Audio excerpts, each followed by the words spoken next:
पश्चिमी चंपारण के बैरिया थाना क्षेत्र के ताधवानंदपुर गांव में रविवार को एक दर्दनाक हादसा हो गया। गेहूं की दौनी यानी गेहूं को उसके बालियों से अलग करने के दौरान एक महिला थ्रेसर मशीन की चपेट में आ गई। हादसे के बाद महिला गंभीर रूप से जख्मी हो गई और उसके हाथ पैर बुरी तरह से क्षत विक्षत हो गए। घटनास्थल से आई तस्वीरें इतनी भयावह है कि हम आपको दिखा नहीं सकते। घटना के बाद आनन फानन में परिजनों ने महिला को जीएमसीएच में भर्ती कराया, लेकिन इलाज के दौरान उसने दम तोड़ दिया। मृतका की पहचान पारस यादव की पत्नी उमरावती देवी के रूप में की गई है। जानकारी के मुताबिक गेहूं दौनी के दौरान अचानक महिला का हाथ थ्रेसर मशीन में फंस गया और देखते ही देखते मशीन ने उसे बुरी तरह जख्मी कर दिया। प्रभारी थाना अध्यक्ष मिथिलेश कुमार ने घटना की पुष्टि करते हुए बताया कि थ्रेसर चालक ने तत्काल मशीन बंद कर दी, लेकिन तब तक महिला के हाथ पैर बुरी तरह कट चुके थे। प्रत्यक्षदर्शियों के अनुसार घटनास्थल पर ही महिला की हालत नाजुक हो गई थी और बचने की उम्मीद कम थी। घटना के बाद गांव में अफरा तफरी और मातम का माहौल है। परिजनों का रो रो कर बुरा हाल है।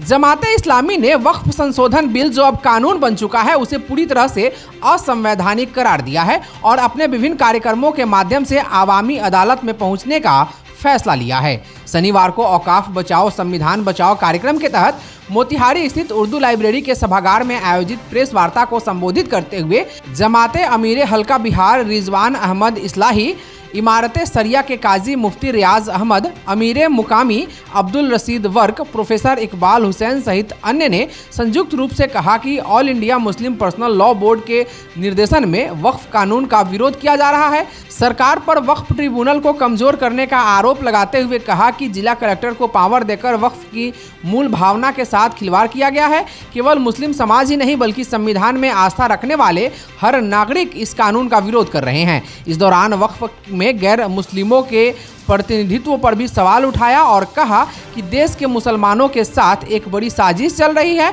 इस अवसर पर खुर्शीद इमाम, जियाउल कमर, हसन शाहिद, शाहिद आलम, मौलाना कमर फारूक नदवी, राशिद फरहान समेत जमात के अन्य प्रतिनिधि मौजूद थे। सुप्रीम कोर्ट एक जो है नहायती बावकार इदारा है, आज़ाद इदारा है, तो उससे जो इशारा मिलता है उससे हमने ये उम्मीद जाहिर की है कि सुप्रीम कोर्ट इस पूरे के पूरे 44 के 44 अमेंडमेंट को रद्द कराने में सुप्रीम कोर्ट गोया अपना किरदार अदा करेगा। ये तो अभी सुनवाई हो रही है, अभी जजमेंट नहीं आया, फैसले नहीं आए हैं। आपने बताया कि 12,000 करोड़ जो है सेंट्रल कमेटी की रिपोर्ट कहती है कि तमाम औकाफ की जो भी प्रॉपर्टी उससे रेवेन्यू जनरेट किया जाए, लेकिन ये रेवेन्यू जनरेट हुआ नहीं। इसके लिए क्या किसी मुस्लिम अदारे ने या किसी संगठन ने इससे पहले आवाज़ उठाई? जी, ये जो मेरा मानना ये है कि इससे इतना रेवेन्यू जनरेट होना चाहिए था जो एक किसी स्टेट का सालाना बजट होता है, हो सकता है अभी भी जितनी बड़ी प्रॉपर्टी है। लेकिन दिक्कत ये है कि वो हमने कहा, एक जुमला ये भी कहा कि ये जो वक्फ प्रॉपर्टी है ये या वक्फ बोर्ड जो है ये किसके अधीन में काम कर रहा है? सरकारों के अधीन में काम कर रहा है। तो सरकार जो लोग जो प्रॉपर्टी वक्फ की है, और आप देखेंगे कहीं पर मस्जिद का मदरसा का कोई कट रहा है तो 2000 में और 1947 से चला रहा है किराया उसका। वहीं बगल में किसी का निजी प्रॉपर्टी है वो 10,000 किराया उसका हो गया है। तो ये जिम्मेदारी किसकी थी? सरकारों की जिम्मेदारी है कि वो जो वक्त का जो रेवेन्यू जनरेट होना चाहिए वो उसको फिर से मॉनिटरिंग करे, देखे अगर वो गरीबों के हक और हित में काम करना चाहते हैं। हमें तो यही एतराज़ है ना कि प्रॉपर्टी वक्फ की है, सरकारों के पास ये अमानत है, सरमाया मुसलमानों का है। ये वक्फ जो है मुसलमानों के पूर्वजों ने गोया ज़मीन जायदाद जो है वक्फ किए थे गरीबों के, मिस्किनों के, मुसाफिरों के और आम ज़रूरतमंदों के भलाई के लिए। वो जनरेट नहीं हो रहा है तो ये जिम्मेदारी तो सरकार की है ना। जिस तरह से और चीज़ों के बारे में सरकार फिक्रमंद है, इनको फिक्रमंद होना चाहिए, वक्फ बोर्ड को पावरफुल बनाना चाहिए। खुद ये भी सरकार का भी एतराफ़ है, जेपीसी का एतराफ़ है, सच्चर कमेटी का एतराफ़ है और हम लोगों का भी एतराफ़ है कि जो मुतवल्ली हैं, जो वक्फ बोर्ड के जो जिम्मेदार लोग रहे हैं, खुद सरकारों ने बहुत सारे ज़मीन को कब्ज़ा कर रखा है। तो वो तो सरकार की जिम्मेदारी है ना कि वो उनके कब्ज़ा छुड़ाएं वो। और जो लोग नहीं छोड़ रहे हैं, कब्ज़ा नहीं छोड़ना चाहते हैं, उनको दंडित करें, सज़ा दें उनको। तो ये सिर्फ मुसलमानों का मसला नहीं है वक्फ, ये मुल्क के आइन का मसला है, ये हिंदू मुस्लिम एकता का मसला है। हम तो कह रहे हैं मुसलमान नहीं, मुस्लिम बल्कि गैर मुस्लिम भी बहुत सारे लोग एहतजाज कर लें, पार्लियामेंट में खुद एहतजाज करने वाले लोग, बहस करने वाले लोग, मुसलमान तो बहुत ही चंद 2-3 लोग थे बस। तो इसलिए सब लोग मिल करके अगर ये बात कहेंगे तो सरकार को सुनना पड़ेगा, पीछे हटना पड़ेगा। प्रोटेस्ट का स्वरूप क्या होना चाहिए? जैसे बंगाल की हिंसा है उसको लेकर भाई हम कह रहे हैं कि किसी तरह से कोई भी हिंसा जो है वो किसी तरह से जायज़ नहीं है, दुरुस्त नहीं है। हम तो बार बार बोल रहे हैं। हम ये कह रहे हैं कि जो जमहूरियत में, डेमोक्रेसी में आपको अपनी बात पहुंचाने का पुरअमन तरीके पर जो भी तरीका हो सकता है वो अमन व अमान के साथ हो सकता है। वो अमन व अमान के साथ हम अपनी बातें पहुंचाएंगे। हम तो सरकार से अपील भी कर रहे हैं। हम कहाँ कह रहे हैं कि सरकार हमारी बातों को सुने, लॉजिक को सुने, दलाइल को सुने। मुझे अफसोस है ये जेपीसी गठन की गई और जेपीसी ने गोया हर स्टेट में जाकर के मुख्तलिफ सरकर्दा तंजीमों से भी मुलाकातें की, शख्सियात से मुलाकात की। तकरीबन 5 लाख से भी ज़्यादा गोया ईमेल उनको किए गए, लेकिन कोई बात उन्होंने सुनी नहीं। भाई जमहूरियत में, डेमोक्रेसी में आवाम की बात सुनी जाती है ना, तो उनकी बातें सुननी चाहिए थी। नन्हे सपनों को मिला नया आसमान, जिम्मेदारी के पंखों से उड़ान भरने को तैयार हैं कल के लीडर्स। सम्मान, संस्कार और संकल्प से सजा माउंट लिटरा जी स्कूल का अलंकरण समारोह। मोतिहारी के ढाका रोड में भरौलिया स्थित माउंट लिटरा जी स्कूल में शैक्षणिक सत्र 2025-26 के लिए अलंकरण समारोह बड़ी ही धूमधाम एवं गरिमा के साथ आयोजित किया गया। इस कार्यक्रम का शुभारंभ विद्यालय के chairman Sanjay Kumar Gupta, vice chairman Ranjeeta Gupta, academic director Jain Prasad, managing director Shubham Kumar Gupta, vice managing director Aanchal Gupta, प्रधानाध्यापक Manoj Kumar Agnihotri, senior academic coordinator Ranjesh Kumar Tiwari, pre primary coordinator Runa Paul, CBSE coordinator Poonam Bishnoi, पुस्तकालय अध्यक्ष सह सांस्कृतिक प्रभारी शत्रुघ्न कुमार, सीसीए कोऑर्डिनेटर कुंदन कुमार झा, ज्योति कुमारी, रविंद्र सिंह, मीनू कुमारी, कला शिक्षिका पुष्पांजलि कुमारी, आरएम सुचेता विश्वकर्मा एवं रूपेश कुमार के द्वारा दीप प्रज्वलन एवं मंत्रोच्चारण के साथ हुआ।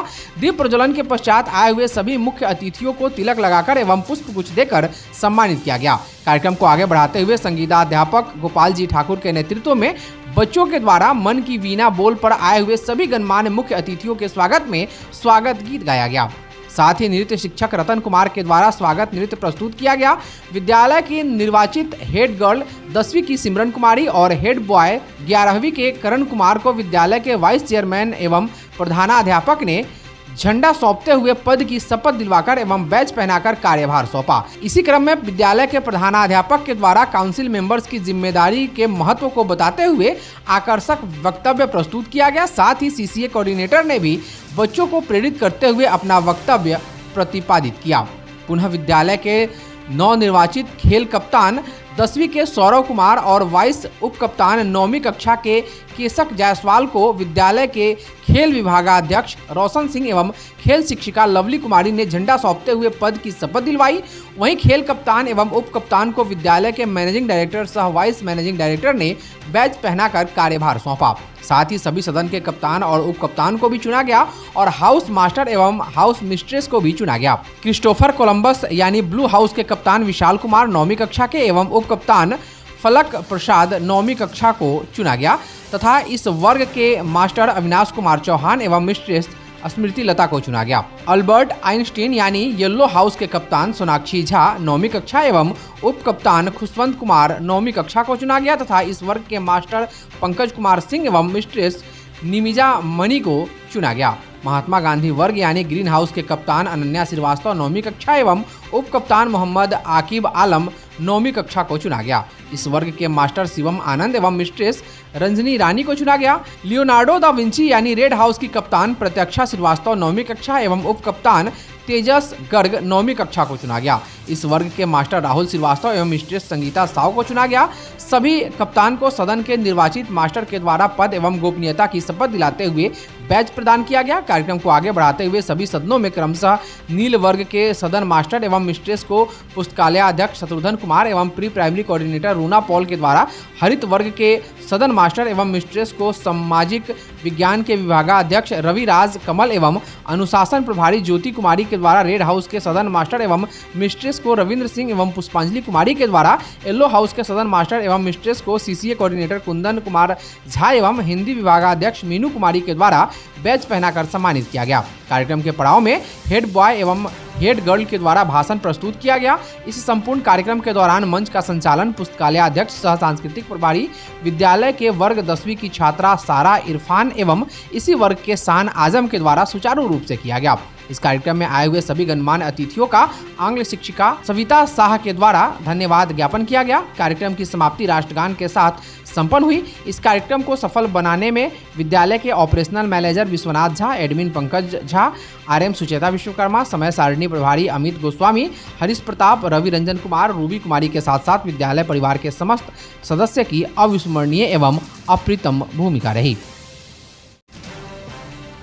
अब निसंतान दंपतियों के मातृत्व और पितृत्व का सपना साकार होगा, क्योंकि वात्सल्य आईवीएफ सेंटर मोतिहारी और आसपास के निसंतान दंपतियों के लिए एक अनमोल वरदान की तरह है। यह सिर्फ एक सेंटर नहीं, एक सपना है, उन आंखों का सपना जो हर दिन एक नन्ही मुस्कान की आस में खुलती है। अब उन्हें अपने शहर में ही मिलेगा विश्वास और समाधान। बिल्कुल सही सुन रहे हैं आप। मोतिहारी के सदर अस्पताल चौक स्थित प्रसिद्ध चिकित्सक डॉक्टर स्वास्थ्य सिन्हा के वात्सल्य नर्सिंग होम परिसर में वात्सल्य आईवीएफ सेंटर का भव्य उद्घाटन किया गया। इसका उद्घाटन मुख्य अतिथि के रूप में पहुंचे FOGSI के former president doctor PC Mahapatra ने किया। इस अवसर पर मोतिहारी नगर निगम की मेयर प्रीति कुमारी, उप मेयर डॉक्टर लालबाबू प्रसाद, प्रसिद्ध चिकित्सक डॉक्टर तबरेज अजीज, doctor Sushil Kumar Sinha, doctor Shakuntala Sinha, doctor Atul Kumar, वरिष्ठ पत्रकार संजय पांडे, डॉक्टर जितेंद्र नाथ गुप्ता, डॉक्टर सौरभ गुप्ता, डॉक्टर राहुल कुमार चौधरी, राय रोहित शर्मा सहित शहर के कई प्रसिद्ध चिकित्सक, सामाजिक संगठन से जुड़े लोग पहुंचे और ऐसी सेवा मोतिहारी में शुरू करने के लिए बधाई और उनके उज्जवल भविष्य की शुभकामनाएं दी। आपको बता दें कि निसंतान दंपतियों के लिए इस सेंटर पर सारी फैसिलिटीज उपलब्ध कराई जाएगी, जिसके लिए पहले उन्हें बाहर जाना पड़ता था। इस अवसर पर डॉक्टर अनन्या सिन्हा ने एक्सपर्ट न्यूज से इस सेंटर पर उपलब्ध सेवाओं के बारे में विस्तृत जानकारी दी।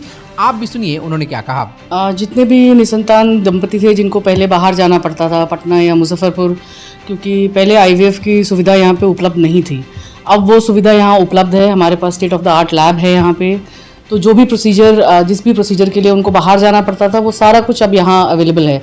IVF, ICSI, IUI, इनफर्टिलिटी से रिलेटेड जो भी प्रोसीजर रहता था, जिस भी कारणवश वो लोग पहले प्रेग्नेंट नहीं हो पाते होंगे, PCOD या उम्र ज़्यादा है या फाइब्रॉइड, तो वैसे पेशेंट्स काफ़ी परेशान रहते हैं। उसमें से काफ़ी पेशेंट्स ऐसे हैं जो उस तरह का अफोर्ड नहीं कर सकते हैं कि बाहर बड़े शहरों में जाएं, वहाँ रुके, फिर अपना इलाज करा पाएँ। तो एक इससे इनको ये सुविधा और ये फ़ायदा आज है, आज के दिन में, कि यहीं पे सब कुछ अवेलेबल है, उनको कहीं जाने की ज़रूरत नहीं है। IVF प्रोसीजर हम लोग शुरू से लेकर फाइनल तक हम लोग सारा कुछ यहीं पे करेंगे और पेशेंट वो सारा फैसिलिटी जो है वो अवेल कर सकते हैं। मैम, जो निसंतान दंपति हैं वो माँ बाप बनना चाहते हैं, उनके पास पैसे भी होता है, बावजूद इसके एक शर्म का विषय है, ये मतलब लोग मानते चलते समाज में, क्या ये शर्म का विषय है या मेडिकल कंडीशन है, इसका इलाज करना चाहिए? बिल्कुल भी शर्म का विषय नहीं है। मतलब अब समय इतना बदल चुका है। पहले लोग बहुत झिझकते थे या डॉक्टर के पास नहीं जाते थे, नहीं कराना चाहते थे, लेकिन अब पेशेंट्स भी ज़्यादा समझदार हैं, जो पढ़े लिखे हैं वो अब समझते हैं कि इसमें घबराने वाला या शर्माने वाला कोई बात नहीं है। अगर प्रॉब्लम है तो डॉक्टर इसी के लिए है, ये फील्ड इसी के लिए बना है, ताकि जिनको प्रॉब्लम है, जो निसंतान है, जिनको कंसीव करने में दिक्कत हो रहा है, उनको हम लोग मदद कर सके, हेल्प कर सके। हर पेशेंट को सच पूछिए तो IVF की ज़रूरत नहीं होती है। बहुत पेशेंट्स हैं जिनको थोड़ा बहुत मेडिकेशन पे या सेल्फ साइकिल करके या सिर्फ कुछ ब्लड टेस्ट करा के जब हम लोग देखते हैं, उसी हिसाब से जब दवा स्टार्ट करते हैं तो वो लोग ऑटोमेटिकली कंसीव कर जाते हैं। तो हर पेशेंट को IVF में जाने की ज़रूरत नहीं होती, लेकिन हाँ, जब वो आते हैं हमारे पास दिखाने, उसी हिसाब से हम लोग इलाज कर पाते हैं। कुछ लोग ऐसे भी हैं जो सोचते हैं कि बहुत ज़्यादा पैसा लगता है, या इस तरह का भी है जो आम आदमी भी करवा सकता है इस तरह का? देखिए, एक सर्टेन अमाउंट तो लगता है, लेकिन हाँ, हम लोग जो हमारा इनिशिएटिव है ये स्टार्ट करने का, ये इसी के लिए है कि हर वर्ग के जो पेशेंट हैं वो ये फैसिलिटी अवेल कर सके। हम उनके लिए जितना अफोर्डिंग बना सके उतना अफोर्डिंग बनाएं, ताकि ऐसा नहीं हो कि सिर्फ जो ऊंचे वर्ग वाले हैं वही इस इलाज का फ़ायदा उठाएं। जो बिल्कुल छोटे कम नीचे बैकग्राउंड से भी आ रहे हैं वो भी ये फैसिलिटी अवेल कर सकते हैं। मैम, आपके पिताजी और माँ का एक बहुत बड़ा नाम है मेडिकल के क्षेत्र में, चंपारण के लिए खासकर, आप उस नाम को किस तरह से आगे बढ़ाएंगे? गरीब मरीजों के लिए किस तरह का फैसिलिटी देंगे? बिल्कुल, देखिए, हमारी माताजी डॉक्टर स्वास्थ्य सिन्हा, उनका शुरू से सपना रहा था कि यहाँ पे IVF सेंटर खुलना चाहिए। सच पूछिए तो ये उनका ही सपना रहा है कि यहाँ के जो पेशेंट्स हैं उनको हर तरह का फैसिलिटी अवेलेबल हो, और उनके लिए ही हम आगे यहाँ पे आए और ये पूरा कर रहे हैं।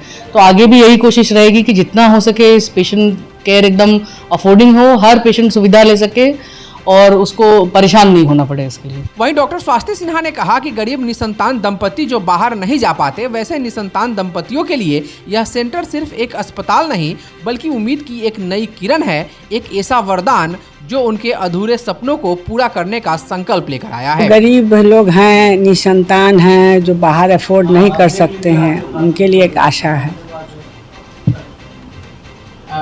वात्सल्य नर्सिंग होम अब वात्सल्य आईवीएफ बन गया है, क्या क्या फैसिलिटीज जो है मरीजों के लिए, क्या क्या फैसिलिटीज यहाँ पे अवेलेबल होगा नया?